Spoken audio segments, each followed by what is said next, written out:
আমার ছোটবেলায় আমার মনে আছে, আমি মাদ্রাসার থেকে আইসা বারান্দায়, বাসার বারান্দার মধ্যে বসছি, মোড়ার মধ্যে। কুমিল্লা শহরে আমাদের বাসা ছিল। আমার মা রান্না করে আমার ওইখান থেকে বলতেছে, আনিস মোরা উল্টাইয়া, মানে তুই ফিরা, মার দিকে ফিরাব। আমি মার দিকে আরেক দিকে তাকাইছিলাম, তা আমি ফিরা বসছি। তাই বললাম, মা কি হয়েছে? ওই ঘরের জানালা দিয়া ওই বাড়ির পাশের বাসার কাজের মেয়ে তোর দিকে চাইয়া রইছে। মা এটা দেখছি, এই জন্য তোরে বলছি ঘুরা মার দিকে ফিরা বসতে। মার নজর, মা নজর রাখছে।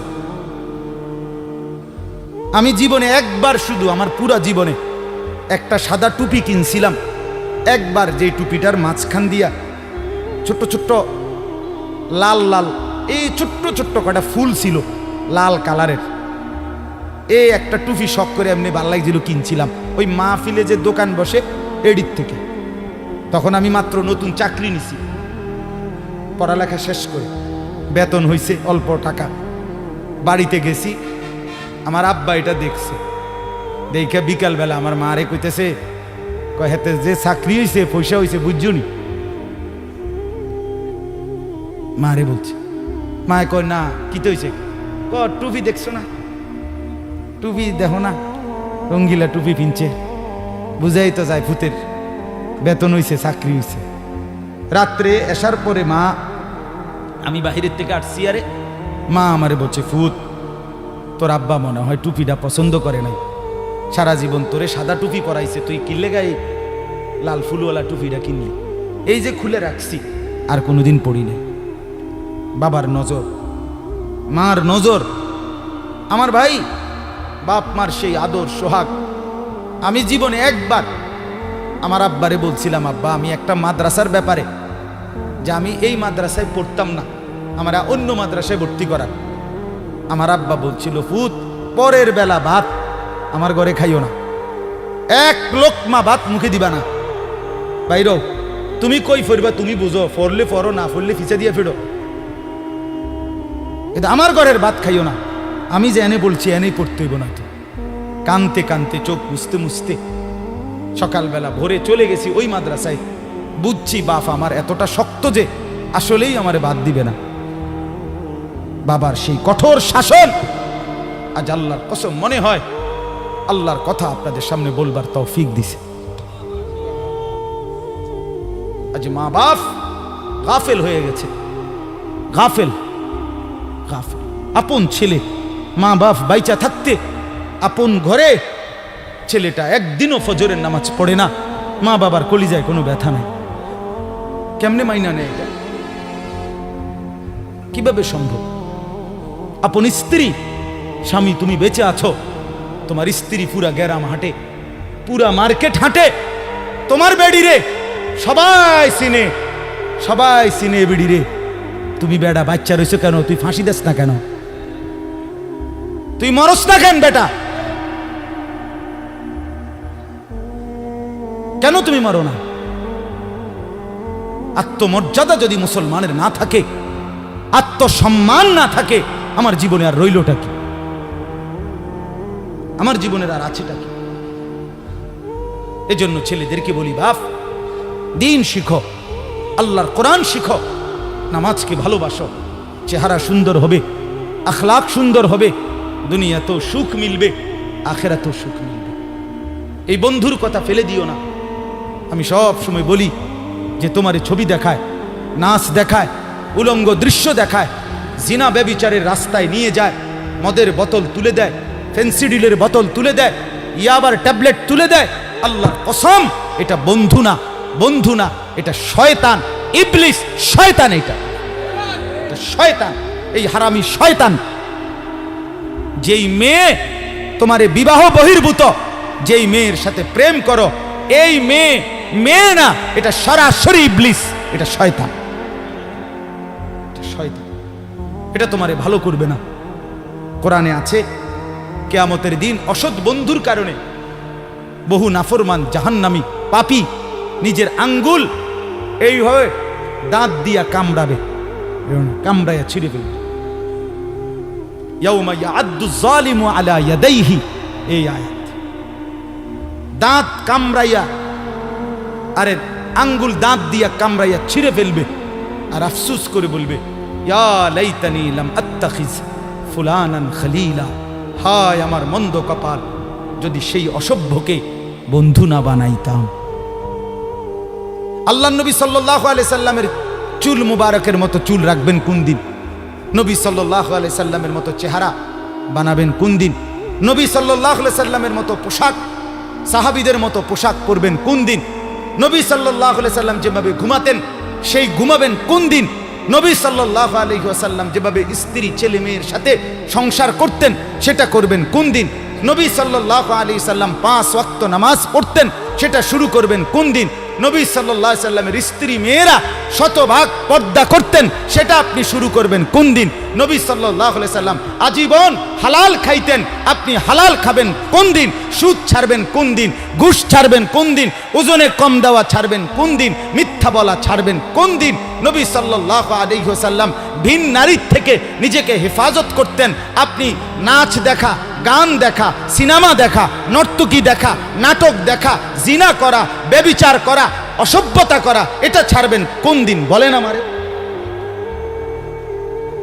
হ্যাঁ, নবীর ভালোবাসা এটা মামুর বাড়ি, হ্যাঁ, এটা আপনারা নানার বাড়ি আর মামুর বাড়ি। আপনি ডুল্লা ডুল্লা কইবেন আর নবীর এশক মোহব্বতে আপনি বাইসা যাইবেন। চেহারায়, সুরতে, আমলে, আখলাকে জিন্দিগির কোথাও রাসূলুল্লাহ সাহাবীদের তরিকা থাকবে না, আপনি নবী প্রেমিক হবেন। এত বড় মিথ্যা নিজের জন্য ফয়সালা করেন না, নিজের ব্যাপারে এত বড় ভুল করেন না বাপ, নিজের এত বড় ক্ষতি করেন না। অনুরোধ আমার ছেলেদেরকেও বলি, বাপ, এই যৌবন, এই বয়স আল্লাহ তাআলা ইবাদতের জন্য দিয়েছেন। কোরআনুল কারীমে আল্লাহ তাআলা বলেন, সুম্মা নুখরিজুকুম তিফলান, আমি মানুষের সন্তানকে প্রথম মায়ের পেট থেকে বাচ্চা আকারে বের করি। সুম্মা লিতাবলুগু আশুদ্দাকুম, অতঃপর তার দেহে আমি আল্লাহ শক্তি দিতে থাকি, দিতে দিতে যৌবনে শক্তি পরিপূর্ণ করে দেই। তাহলে আল্লাহ তাআলা যুবককে শক্তি পূর্ণ দিয়েছেন, আল্লাহর কসম, শুধুই আল্লাহ তাআলার বন্দেগীর জন্য। যুবক মানে যৌবনের এই শক্তি আল্লাহর দেওয়া, আল্লাহর দেওয়া। আপনারা ভাবেন তো, কারো যদি 1 ঘন্টায় বা 2 ঘন্টায় 6 বার 7 বার পেটে অসুখ হয়, পায়খানায় যায়, এরপরে তো শক্ত সামর্থ্য যুবকটা বিস্তার শুয়ে যায়, ঠিক কিনা বলেন? আপনি বলেন তো, কেন বড়াই করছেন? আপনার কি হইছে? আপনার তো হাত খুললে গেছে, না পাও খুললে গেছে, না নাক ফুরে গেছে, কিচ্ছু তো হয় নাই। পায়খানা না বাইরিছে, দুর্গন্ধযুক্ত পায়খানা পেটের থেকে বাইরিছে। তুই বেটা এত দুর্বল, সামান্য পায়খানাই তোমার শরীর থেকে একটু বেশি বাইরিয়ে গেলে তুমি হুত্যা লাও, তুমি নি মাতবুরি দেখাও। এই অপদার্থ, তুমি অহংকার করো কেমনে? কথা বলেন, আমি বড়াই দেখাই কেমনে যে আমি সামান্য পায়খানা, এটার কাছে আমি এত দুর্বল? আমার কি বড়াই করা সাজে? তাহলে আমাদের প্রতি সেকেন্ডের সুস্থতা, আমাদের শক্তি সবল, এটা তো আল্লাহর দান। কার দেওয়া বলেন না? আল্লাহর দান। আল্লাহর দেওয়া সেই শক্তি, আল্লাহর দেওয়া সেই বল, আল্লাহর দেওয়া সেই সাহস, আল্লাহর দেওয়া সেই যৌবন, আমার ভাই কেন না ফরমানের মধ্যে ব্যয় করা? কেন? আমি একটা ছোট্ট উদাহরণ দেই, এই কোরবানি সম্পর্কিত উদাহরণ, একটু মনোযোগ দিয়ে শুনেন। ওই যে যেখান থেকে কোরবানি শুরু, আদম আলাইহিস সালামের 2 ছেলে হাবিল কাবিল, জানেন না আপনারা? আমি পুরো ঘটনা বলতেছি না। তো আল্লাহ তাআলা 2 জনকে বলছে কোরবানি দিতে, এই প্রথম কোরবানি। ওয়ালিকুল্লি উম্মাতিন জাআলনা মানসাকান, এই সূরা হজ্জের মধ্যে আছে। আল্লাহ তাআলা বলেন, আমি প্রত্যেক জাতির জন্য কোরবানির হুকুম নির্ধারণ করেছি, একেবারে প্রথম থেকে, আদম আলাইহিস সালামের জামানা থেকে। তো আল্লাহ তাআলা বলেন, ওয়াতলু আলাইহিম নাবা আবনাই আদম বিল হক, হে নবী, আদমের 2 সন্তানের কোরবানির ঘটনাটা আপনি সঠিকভাবে আমার বান্দাদেরকে শুনান। কোরআনে আছে। তো এই আদমের দুই ছেলে হাবিল কাবিল ইজ কাররাবা কুরবানান, আল্লাহ বলেন তারা দুই ভাই যখন কোরবানি দিলেন, ফাতুকুব্বিলা মিন আহাদিহিমা, একজনের কোরবানি কবুল হলো, আলাম ইউতাকাব্বাল মিনাল আখার, আরেকজনের কোরবানি কবুল হলো না। ক্বালা লা আকতুলান্নাক, এই কথাটা খেয়াল করেন, কথাটা শুনেন। যে ভাইয়ের কোরবানি কবুল হয় নাই তার নাম হলো কাবিল, আর যার কোরবানি কবুল হয়েছে তার নাম কি? হাবিল। তো এই কাবিল যার কোরবানি কবুল হয় নাই, সে তার ভাই হাবিলকে বলল লা আকতুলান্নাকা, আমি তোকে মেরেই ফেলব। নাউযুবিল্লাহ। এই কথাটা একটু খেয়াল করেন।